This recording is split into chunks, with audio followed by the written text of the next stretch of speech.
Bien, vamos a continuar con nuestro evento. Damos el uso de la voz a la maestra Vanina Hernández Villegas. Maestra, tiene usted el uso de la voz por 10 minutos, por favor. Adelante.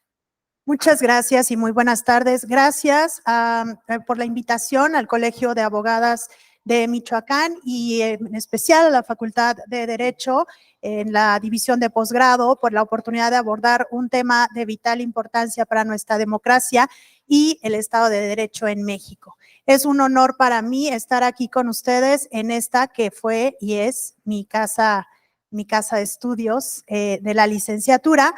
Y abordando este tema que nos ocupa más que todo, más que la preocupación que yo creo que a todos nos da. Me da mucho gusto que se hayan quedado algunos para continuar con estas charlas. En realidad, mi interés para platicar en el tema es los derechos sociales. Es muy importante que conozcamos que los derechos sociales surgen a partir de la normatividad internacional y su aplicación y su cumplimiento ha surgido y se ha fortalecido a través de ello. Los derechos sociales que incluyen el derecho a la educación, el derecho a la salud, el derecho a la vivienda, el derecho al trabajo y a la seguridad social, entre muchos otros, son esenciales para asegurar la dignidad y la vida digna de cada persona. Estos son pilares en la construcción de una sociedad inclusiva y equitativa. El derecho de educación, por ejemplo, no solo facilita el desarrollo personal, sino también empodera a los individuos para construir de manera significativa el desarrollo de la sociedad y el desarrollo económico, tanto personal como en conjunto. De manera similar, el derecho a la salud es crucial para garantizar que todos tengan acceso a una atención médica adecuada y puedan llevar una vida saludable. Hay casos relevantes que voy a permitirme leer para no omitir los datos que ha tenido la Suprema Corte de Justicia en la Nación, emitiendo sentencias fundamentales que ilustran el compromiso que por años esta institución ha mantenido con la sociedad a través de las sentencias y del trabajo que jueces, magistrados y todo el personal que trabaja en la Suprema Corte de Justicia se ha dedicado para poder hacer una realidad y garantizarlos a los mexicanos. En este contexto, quiero hacer una mención de cada uno de estos derechos. El derecho a la salud revisado en la sentencia de amparo en revisión 123-2017, donde la Suprema Corte de Justicia de la Nación resolvió a favor de una persona que necesitaba tratamientos médicos adecuados, especializados, no cubiertos por el Seguro Popular, y la Corte determinó que el Estado debería garantizar el acceso a los servicios médicos, aunque no estuvieran previstos en la legislación. Esto refuerza el Estado de Derecho a la salud como fundamental y exige que el Estado proporcione servicios médicos para asegurar una vida digna. En otro de los ejemplos, la sentencia en el amparo en revisión 239 de 2014, la Suprema Corte de Justicia de la Nación aborda la falta de la escuela adecuada para un menor, estableciendo que el Estado debe asegurar condiciones mínimas para la educación de todos los niños conforme a los estándares internacionales. Esto subraya la responsabilidad del Estado de proporcionar una educación de calidad accesible para todos los niños. En la sentencia de amparo en revisión 295-2015 se cuestionó la calidad de las viviendas proporcionadas por el Estado a personas vulnerables. La Corte determinó que el derecho a una vivienda adecuada debe incluir habitabilidad, seguridad y accesibilidad. Esto que finalmente se plasma en las normas que actualmente fijan los estándares de construcción para garantizar a las personas una vivienda adecuada. El Estado establece que se debe cumplir con estándares mínimos y de la misma manera una sentencia en amparo en revisión 295 en 2016, la Suprema Corte de Justicia resuelve que el Estado debe garantizar acceso a la alimentación adecuada para todos, especialmente para las personas en pobreza extrema. Esto refuerza la obligación del Estado de asegurar alimentos suficientes y nutritivos esenciales para el desarrollo humano. Finalmente cito la sentencia en amparo en revisión 151 de 2013, en donde la Suprema Corte de Justicia dicta que el derecho a la educación debe ser inclusivo y adaptado a las necesidades de todos los estudiantes, incluidos aquellos con discapacidades. Reafirma el derecho a la educación inclusiva y accesible para todos los estudiantes. En estos casos se demuestra cómo a través de la Suprema Corte de Justicia de la Nación se ha accedido a la garantía de los derechos sociales y es por eso fundamental que las personas que estén al frente de las actividades del sistema judicial puedan estar capacitados, tengan la posibilidad no solo académica, sino la posibilidad empática para poder tener magistrados, jueces y trabajadores de los tribunales que tengan esta perspectiva que pueda ayudar a que las sentencias puedan abordar los temas que la sociedad requiere en adaptación constantemente. El rol del sistema judicial en la protección de los derechos sociales es esencial para la protección, asegurando que se apliquen las leyes correspondientes. Los tribunales intervienen para proteger los derechos laborales, garantizar las políticas de vivienda justa o de acceso a la salud. Pero también realizan la función de revisar la constitucionalidad de las leyes, asegurando que cumplan con los derechos sociales establecidos en la Constitución. Y este control es crucial para mantener el equilibrio y la integridad de los derechos fundamentales. Un aspecto crítico es facilitar el acceso a la justicia para todos sin importar el estatus socioeconómico, la afiliación política que se tenga, y esto implica asegurar a las personas que puedan presentar sus reclamaciones y buscar la reparación cuando sus derechos sociales han sido vulnerados. Para nadie de los que estamos aquí como abogados es algo nuevo saber que el amparo en México es una de las bases fundamentales para la Carta de los Derechos Humanos. Esto implica que se ha asegurado a las personas que puedan presentar sus reclamaciones, aunque existan barreras como falta de recursos, el desconocimiento de los derechos, lo que dificulta el acceso efectivo a la justicia. ¿Cuáles son los desafíos actuales que se tienen? Es esencial para nosotras y nosotros, abogados, que estemos capacitados en derechos sociales y actualizados en las normas y prácticas relacionadas. La formación continua es clave para una práctica efectiva. Muchas personas no tienen acceso a los recursos necesarios para defender sus derechos, lo que les limita su capacidad de buscar justicia. Los abogados podemos jugar un papel crucial en la promoción y protección de los derechos sociales, actuando como defensores y participando en los litigios, siempre y cuando la Suprema Corte se siga rigiendo por la normatividad. La formación de nosotros, abogados, con la sensibilización sobre la importancia de los derechos sociales, fortalece el sistema judicial. Los derechos sociales, finalmente, son fundamentales para el bienestar y la equidad en nuestra sociedad. El sistema judicial desempeña un papel crucial en su protección a través de la aplicación de leyes de control de constitucionalidad y la facilitación del acceso a la justicia. Las insto a cada uno y a cada una a considerar el impacto que puede tener la defensa y promoción de los derechos a través de su práctica profesional. La colaboración y el compromiso continuo son esenciales para enfrentar los desafíos actuales y garantizar que todas y todos los ciudadanos podamos disfrutar de los derechos sociales plenamente. Gracias por su atención y estoy disponible para cualquier comentario. Agradecemos a la maestra Vanina Hernández por su puntualidad en su participación y damos el uso de la voz por 10 minutos a la maestra Marta Julieta Pimienta Rodríguez. En uso de la voz, maestra, por 10 minutos. Muchas gracias. Primeramente, agradezco la invitación al Colegio de Abogadas de Michoacán. Es para mí un honor estar el día de hoy aquí con ustedes, más aún en la que fue mi casa de estudios en la licenciatura, así que regresar aquí es muy grato. Con relación al tema que a mí me concierne es acerca del Tribunal de Disciplina Judicial.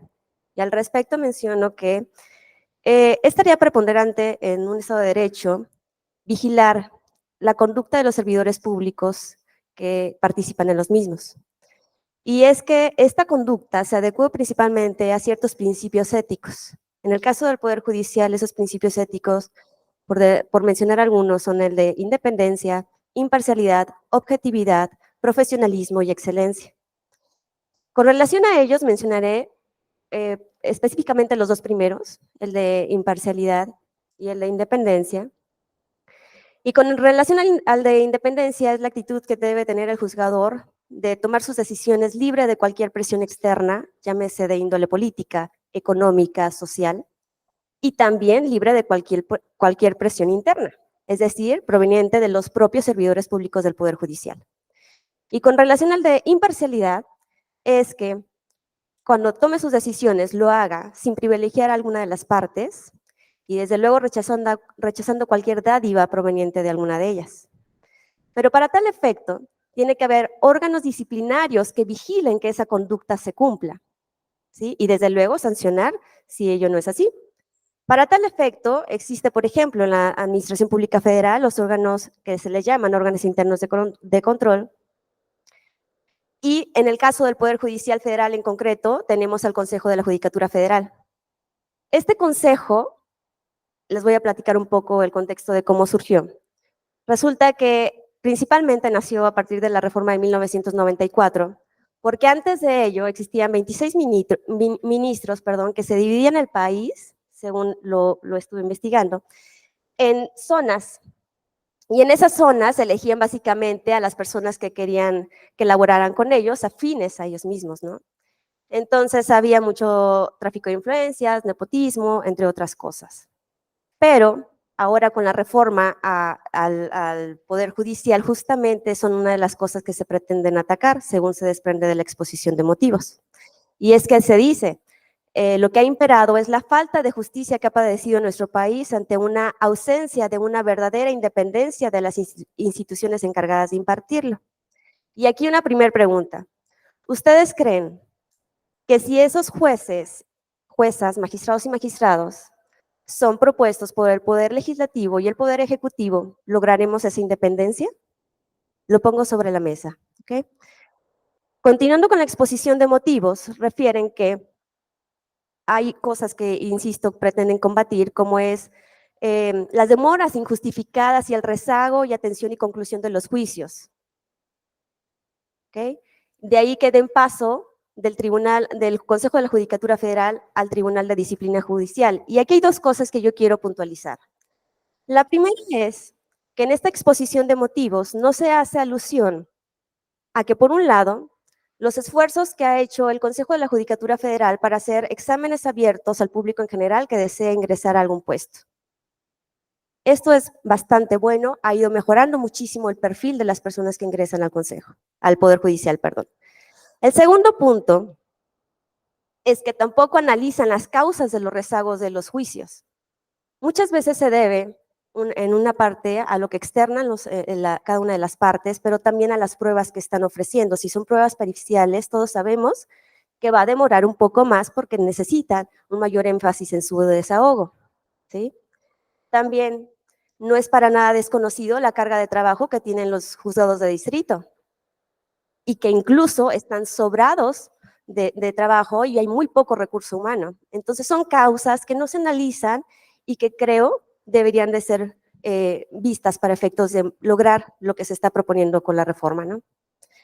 En el caso del Tribunal de Disciplina Judicial, hay ciertas características que se desprenden de los artículos 94 y 100 de la iniciativa de reforma. Primeramente, con relación a su integración. Este tribunal estaría conformado por 5 personas, magistrados o magistradas, electos por el voto de la ciudadanía, de una lista de 30 aspirantes, unos de ellos propuestos por el Poder Legislativo, otros por el Poder Ejecutivo y uno más por el Pleno de la Suprema Corte de Justicia de la Nación. Esto en contrapartida con la integración actual del Consejo de la Judicatura Federal, que se integra por 7 miembros, uno, el presidente de la Suprema Corte, que también es presidente del Pleno, 3 consejeros que son propuestos por el Pleno de la Corte, 2 consejeros designados por el Senado y uno más por el presidente de la República. Como podemos ver, los consejeros externos, digamos, provenientes del Poder Ejecutivo y del Poder Legislativo son minoría. Esto afectaba un poco lo que ellos decían, el poder dentro de la misma, el poder dentro del propio Consejo de la Judicatura Federal. Respecto al funcionamiento, este Tribunal de Disciplina Judicial operaría en pleno y no en comisiones y pleno como actualmente lo hace el Consejo de la Judicatura Federal. La razón de esto es por la cantidad tan reducida de sus integrantes, tan solo 5. Este tribunal estaría dotado de independencia y autonomía técnica de gestión y para emitir sus resoluciones. Cabe destacar que esto no es nuevo, esto también fue dotado al Consejo de la Judicatura Federal en la reforma que tuvo lugar el 11 de junio de 1999. Otra de las características es que sea un tribunal separado funcional y orgánicamente de la Suprema Corte de Justicia de la Nación, en contrapartida con la composición actual del Consejo, que participa dentro del pleno del mismo el presidente de la Suprema Corte, ¿no?, que es también el presidente del pleno. Entonces se decía básicamente en esta exposición que lo que querían era que el presidente de la Corte se enfocara únicamente en las actividades jurisdiccionales y que dejara todo lo disciplinario a un órgano aparte que únicamente se encargaría de vigilar estas cuestiones. La quinta característica es que las resoluciones del Tribunal de Disciplina Judicial serán definitivas e inatacables sin proceder recurso alguno en contra de estas. En este punto en particular es francamente incongruente la exposición de motivos porque al inicio se queja de esta situación que prevalece en el Consejo, solo que actualmente sí se pueden impugnar las cuestiones relativas a las designaciones, nombramientos y demás de los jueces y magistrados, ¿no? Pero no obstante ello, la retoma y la vuelve a poner en la iniciativa de reforma, ¿no? Además de que, desde luego, verlo desde este punto de vista es sin duda retrógrado y transgrede los artículos 8º y 9º de la Convención Americana sobre los Derechos Humanos, que prevén el derecho de contar con un recurso para solicitar que una instancia judicial independiente e imparcial revise las decisiones que en este caso tomaría el órgano disciplinario. Preocupación que también ha externado la Organización de las Naciones Unidas en la Relatoría Especial del 18 de abril de 2011.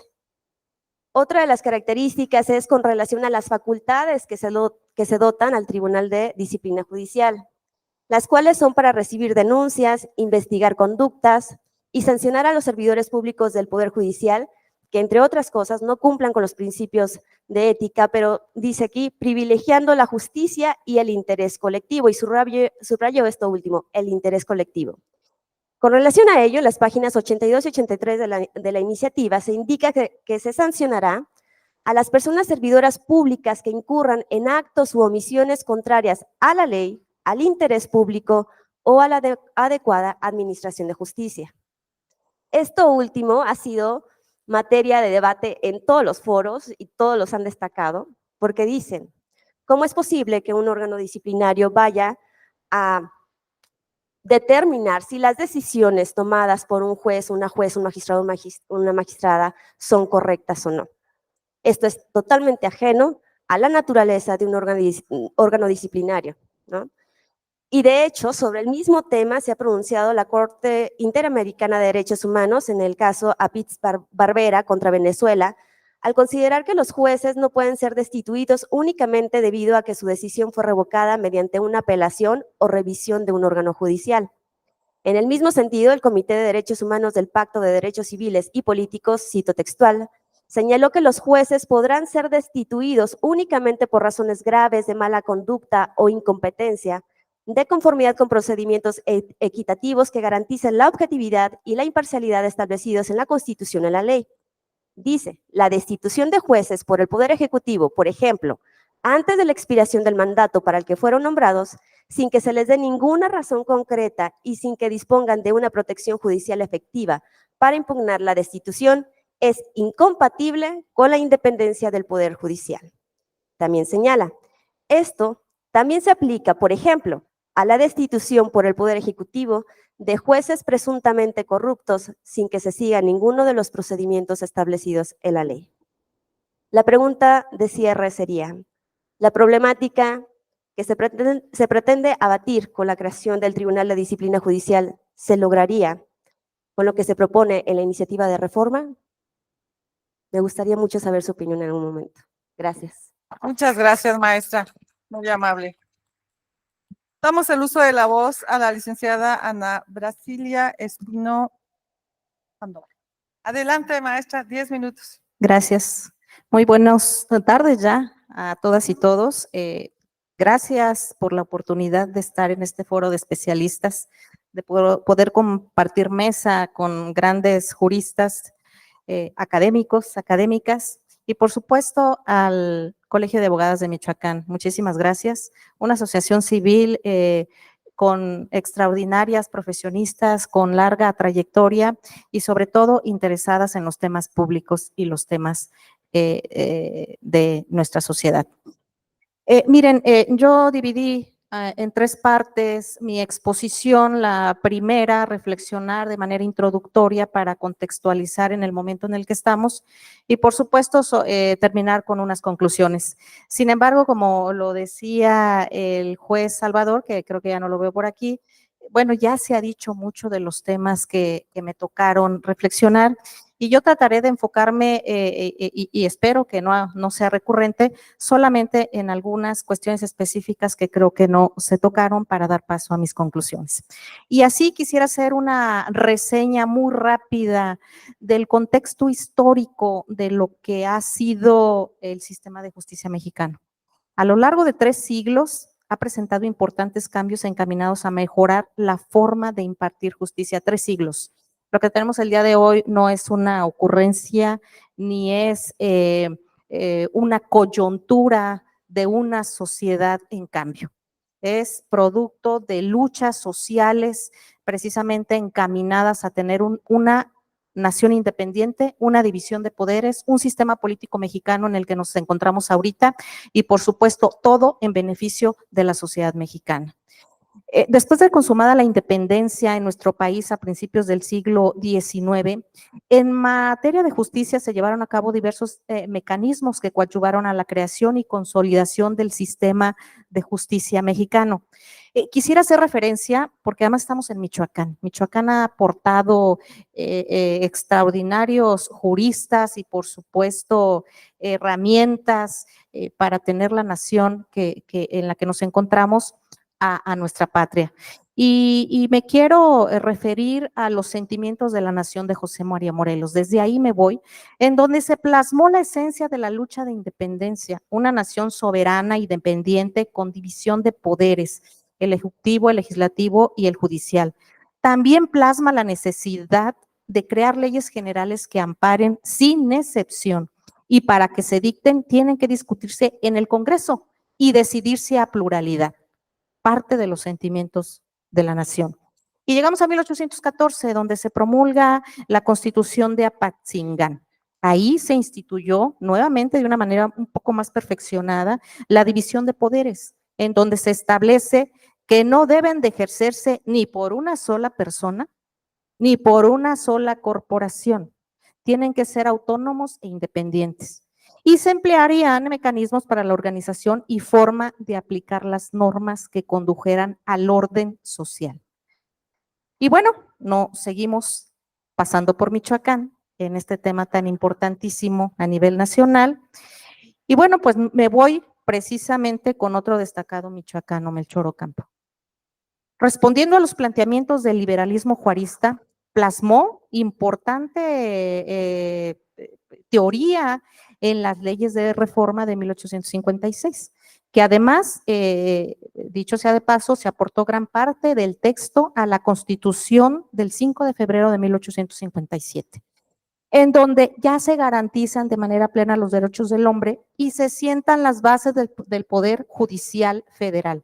Se crea la Suprema Corte de Justicia de la Nación, los tribunales de circuito y de distrito, y se consolida nuestro sistema jurídico mexicano. Y bueno, pues otro gran movimiento social, la Revolución Mexicana, pues nos deja un gran legado, la Constitución de Querétaro de 1917, en donde los derechos sociales también serán parte fundamental. Y así, a lo largo del tiempo y con el desarrollo de la sociedad, bueno, pues hay una creciente necesidad y demanda de que los casos judiciales que se van planteando o la necesidad de atenderlos, bueno, nos lleva a que el sistema judicial requiere de un perfeccionamiento, para lo cual, mediante el estudio de especialistas en la materia, se crea la necesidad de tener un sistema de carrera judicial. Ahorita, ya cuando llegue a la segunda parte, bueno, lo voy desglosando de esta forma porque vamos a analizar también el servicio de carrera. Entonces, se establece este sistema de perfeccionamiento precisamente ante la necesidad de tener una carrera judicial como mecanismo para la selección de personas juzgadoras. Y además, esto, dicho sea de paso, como respuesta a un viejo reclamo de foros de la academia, de participantes, de litigantes que precisamente requerían que las sentencias pues cada día tuvieran mayor nivel profesional. Y esto desde principios del siglo se consolidó con la reforma constitucional de 1994, que por aquí también ya la habían mencionado, y que además, me adelanto un poco, fortalece el propio presidente Andrés Manuel López Obrador en el 2021. Con esta reforma que plantea López Obrador, que se crea una ley, el mecanismo garantiza que las personas seleccionadas para ser parte del Poder Judicial Federal tengan conocimientos, habilidades y aptitudes para impartir justicia. Que la labor de los juzgadores requiere de calidad profesional y ética. Además, sólidos conocimientos jurídicos para resolver de la mejor manera todo ello logrado a través de concursos de oposición.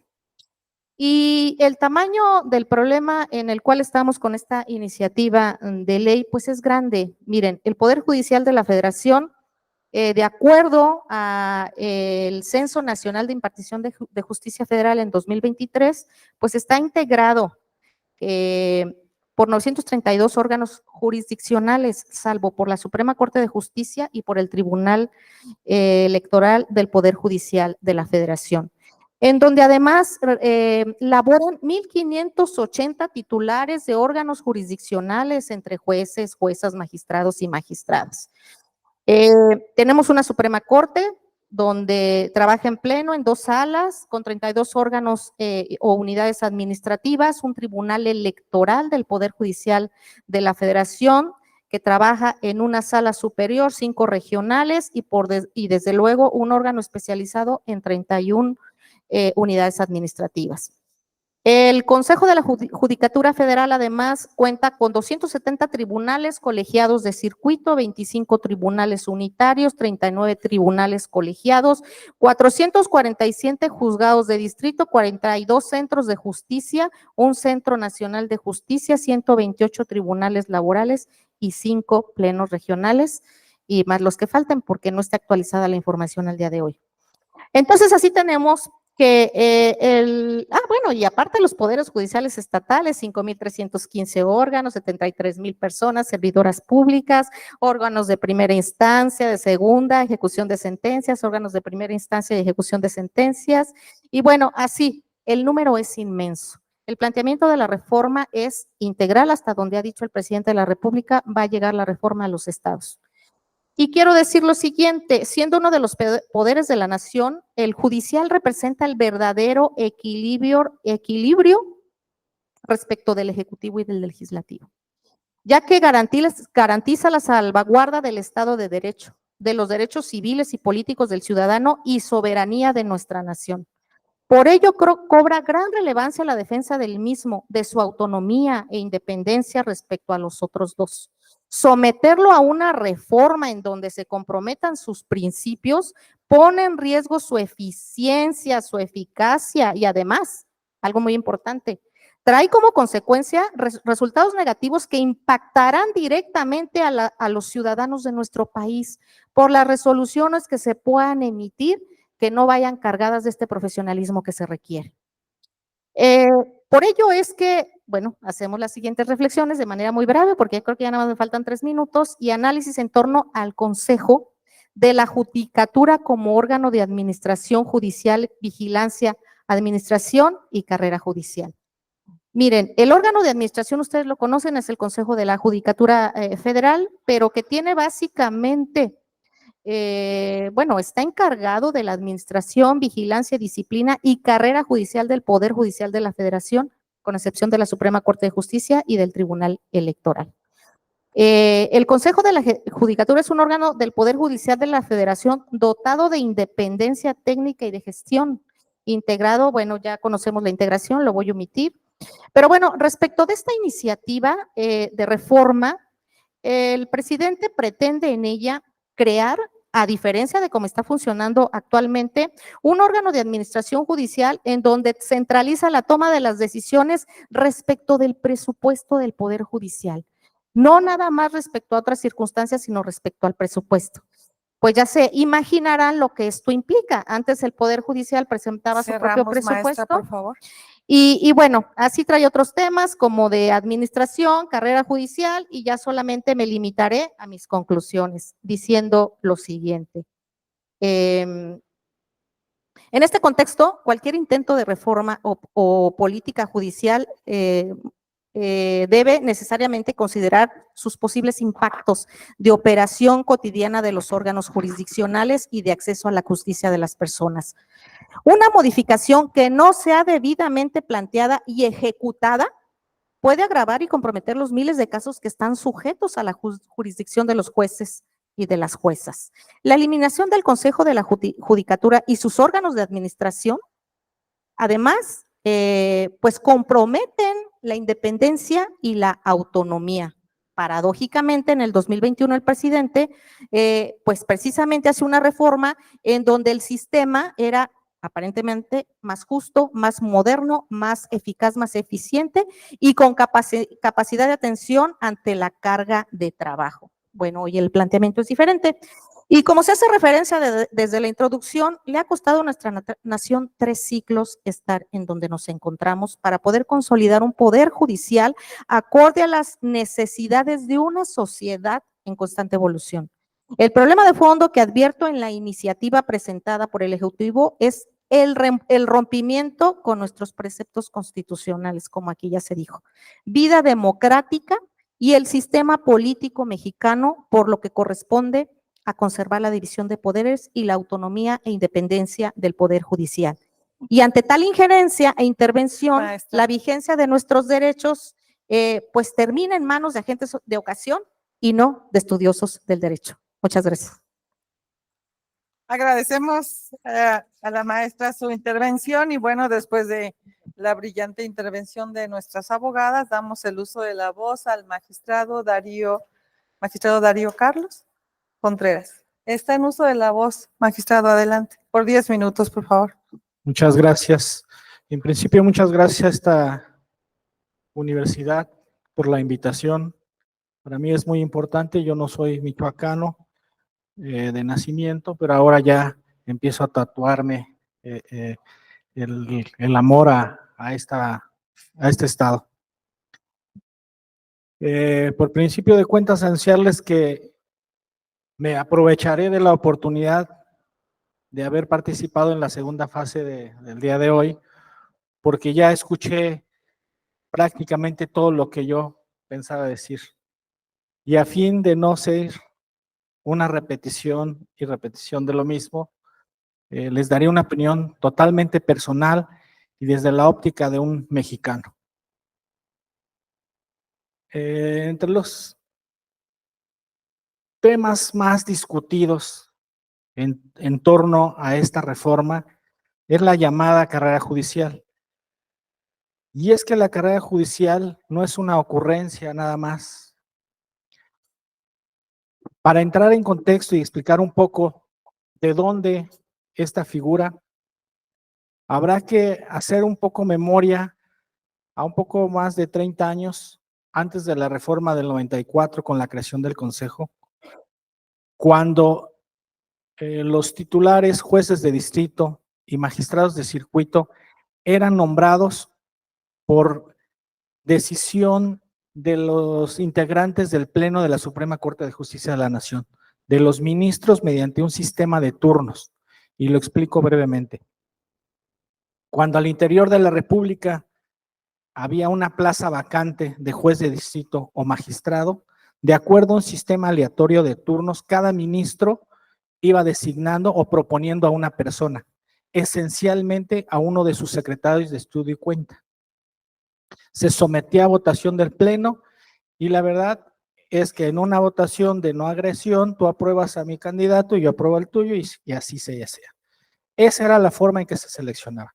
Desde luego, no olvidemos que desde entonces y hasta la actualidad, la designación de los ministros pues era política.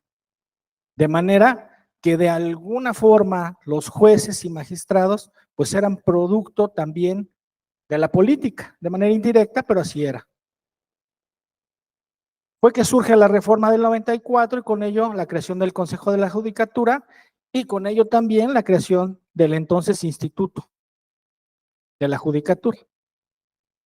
El instituto como ente encargado de preparar y capacitar a los futuros jueces y además de convocar a concursos de oposición. Y así fue como surgieron desde el 1995 los concursos de oposición como única vía en el sistema de selección de jueces y magistrados. A lo largo de 30 años ha quedado demostrado que esa es la mejor vía, que se superó, perdón por la expresión, el dedazo de los ministros. Y que a través de la carrera judicial con los concursos de oposición se obtendrían a los mejores juristas de México para nombrarlos como jueces. Y al paso de cada año, la exigencia fue siendo mayor, porque había más aspirantes, más candidatos que dentro de la carrera judicial debían participar unos contra otros. Hoy, después de 30 años, les puedo asegurar que el Poder Judicial de la Federación está lleno de talentos que sufrieron año con año lo que es la carrera judicial. Yo tengo 28 años formalmente perteneciendo al Poder Judicial de la Federación, pero además estuve 2 años más porque hice mi servicio social y mis prácticas profesionales en un juzgado de distrito. Es decir, sumo 30 años. Y tuve la gran fortuna de pasar por todas las etapas de la carrera judicial.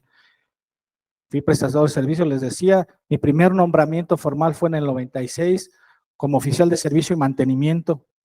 Después fui oficial judicial, mecanógrafo, fui actuario, fui secretario de juzgado, fui secretario de tribunal y siendo secretario de tribunal concursé hasta 5 veces porque no resultaba yo vencedor. Y eso, primero, desde luego, pues me entristecía, pero me exigía prepararme más. Y fue como en la 5ª ocasión pude lograr ser juez de distrito. Yo, orgullosamente magistrado después de años de servicio como juez y logré ser magistrado. Pero no es mi historia, es la de la mayoría de mis compañeros en la institución. Por eso se defiende tanto a la carrera judicial. Y hoy de un plumazo se quiere desaparecer esta figura que ha dotado de jueces especializados y capacitados. ¿Y bajo qué argumento? El Ejecutivo Federal se ha cansado de expresar que se requiere una reforma judicial porque los jueces de distrito, todos, y magistrados de circuito, todos somos corruptos. Calificativo que me niego a aceptar y que rotundamente rechazo porque me consta que todos los jueces y magistrados, precisamente por la formación que tenemos, ni siquiera pensamos por esa posibilidad de ser corruptos. Desde luego puede haber, como en todo, la oveja negra, pero créanme, han sido investigados y sancionados, destituidos. Me niego porque también hoy en todos los medios se escucha esa afirmación y yo tengo una hija a quien tengo que responderle de esas afirmaciones porque he sido estigmatizado y ella tiene compañeros en la escuela y yo tengo vecinos y tengo compañeros. Y entonces, si soy magistrado, soy corrupto. No lo admito, porque no es así. También se ha dicho que reina el nepotismo, que no se cuida el aspecto de género y paridad, y que reina también el influyentismo. Todas mentiras. Desde luego, todo esto incluido como a la narrativa para justificar la reforma. Y la critico severamente por lo siguiente. Primero, ya dije, no somos corruptos, pero además, si los hubiere, que se investigue. Y créanme que si en mi función como magistrado de tribunal colegiado advierto que uno de mis 2 compañeros me da la mínima señal de actos de corrupción, seré el primero en denunciarlo. Las afirmaciones que se hacen todos los días en medios y en particular en la mañanera de que somos corruptos, además, es una afirmación muy grave, porque viola uno de los principios esenciales del derecho y que en México está vigente, la presunción de inocencia. No puedes tachar de corrupto a un juez si no le ha seguido un procedimiento para que así lo puedas decir. El nepotismo es una figura que ya quedó superada y que desde luego también quedarán vestigios de esa mala figura, porque no se puede desconocer. Pero hoy ya creo que fue el juez Salvador, o no sé quién fue el que comentó que actualmente existen acuerdos generales del Consejo de la Judicatura que regulan todas esas malas prácticas. Y hoy, si algún familiar o pariente pretende entrar a las filas del Poder Judicial o estando ya dentro, seguir ese escalafón, debe pasar por varios filtros. Mentira que porque es mi comadre, mi hija, mi esposa o mi hermano va a obtener un nombramiento. Primer filtro, los concursos de oposición en todas las categorías. Nadie puede ser designado nada más por mi gusto. Antes de poder ser designado debe haber pasado un examen de oposición y se presentan públicamente listas de gente que ha ganado esos concursos. Segunda, aún con el examen, si es pariente de alguien y pretendo yo, magistrado, nombrar en mi órgano jurisdiccional a un aspirante a secretario, por ejemplo, debo someter al comité la aprobación del nombramiento. Pero antes de eso, justificar el por qué este candidato, que es pariente de alguien que integra en el Poder Judicial, es mejor que otro que no lo es. Es decir, los filtros para obtener un nombramiento en el Poder Judicial de la gente que tiene algún parentesco, hoy es realmente más complicado de aquel que no lo tiene. Entonces el nepotismo está superado. El género y paridad, ya se ha hecho mucho de acuerdos generales en el Consejo para regular también estas prácticas indebidas que desde luego existían y que probablemente todavía pueda haber algunas, pero se sanciona severamente y hay un sinnúmero de sanciones a jueces y magistrados por esos motivos. Bueno, me regreso un poquito. El tema del nepotismo no se trata en la reforma como solución, no hay algún precepto que contemple esto. Lo mismo con la paridad, porque en alguna parte de la redacción de los nuevos preceptos, si se aprobara la reforma, se habla de que los candidatos a jueces de distrito y magistrados sean a propuesta de candidatos que proponga el Senado, los diputados, el Poder Judicial de la Federación y el Ejecutivo. El número de 2 por cada poder. Cerramos, dice, magistrado, por favor. Sí, gracias. Y se dice que los candidatos deben ser atendiendo al principio de paridad. Es decir, los candidatos que yo proponga, yo Senado y diputados, un hombre y una mujer. Lo mismo en el Poder Judicial, un hombre y una mujer. Sin embargo, eso no garantiza el respeto al principio de paridad, porque ¿quién garantiza que va a ganar la mitad de mujeres y la mitad de hombres? Entonces está mal visto. El influyentismo, lo mismo, es una figura que es completamente una mentira. El Poder Judicial no sirve a las clases altas como lo afirma el Ejecutivo. Por el contrario, estamos al servicio de todos los mexicanos sin distinción.